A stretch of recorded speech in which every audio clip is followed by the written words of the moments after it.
Building better amidst a pandemic. Scenario building has for long been the forte of civil society. However, no amount of scenario building could have prepared us for 2021. Having come out of 2020 almost unscathed, we were eager, anxious, and hopeful that we had survived the worst of the pandemic. The economy had been opened up, curfew time had been extended, meeting numbers were increased, and the travel ban had been lifted. Our organization's accounts had just been unfrozen, and we had just signed a new 5-year partnership. SOPs had been eased and we were able to convene large meetings again. We had reframed our activities and restarted programming. It was all systems go to catch up on the time lost in the previous years. Little did we recognize the calm before the storm for what it was. The 2021 general elections were more tumultuous than we expected, and our election observation endeavors were frustrated. Our development partners were suspended, and the news were awash with negative propaganda against NGOs. People's jobs and livelihoods in the NGO sector hang in balance. The second wave of the pandemic hit the country even harder, and the COVID-19 infection numbers skyrocketed and the death toll grew to unimaginable numbers in a short time. The country was locked down again. Fear, loss, sorrow, despair permeated every home. As an organization, our work plans and activities were put on hold. Life as we had planned, it had stopped again. However, in chaos lies opportunity. Reflection, reorganization, rethinking, re-strategizing, this became our mantra. We dug in our heels and purposed to amplify our adaptation, innovation, and creativity.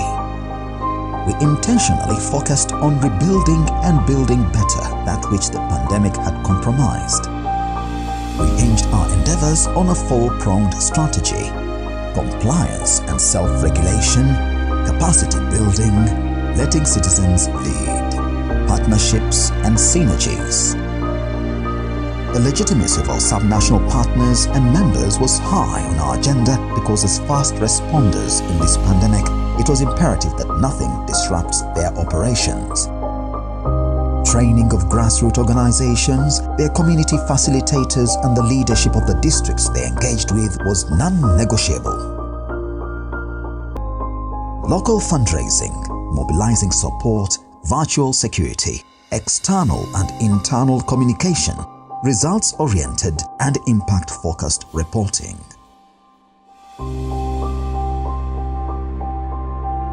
When the sector was rocked with the suspension of 54 NGOs by the NGO Bureau on allegations of non-compliance, we took it in stride and rallied resources to support their reinstatement with rapid legal assessments. At the same time, we undertook legal health checks for our regional advocacy networks, door-to-door compliance clinics for our members, and also reimagined our self-regulation engagements and the quality assurance mechanism QAM for NGOs.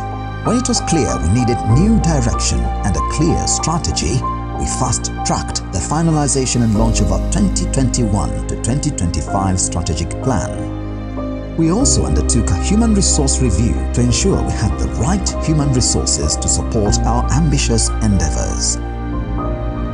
We recognized the need for stronger partnerships, and therefore strategic relationships with government agencies were given more attention. We leveraged these partnerships on several SDG engagements like 2030 Core Reference Group and VNR Commitments SDGs engagement. We owe our participation to the strength of partnerships. Cognizant that the pandemic had exposed the weaknesses of our sector and remembering that this had compromised our services to our stakeholders, we chose to let citizens lead and undertook citizen-focused interventions. Through all this, we were forced to engage with the soul of our organization and to acknowledge that quality is better than quantity. 2022 will definitely be better. We will carry forward our lessons, celebrate our losses alongside our wins, and focus on impact at the grassroots. We thank you all for holding our hand through 2021, the year we learned, unlearned, and relearned.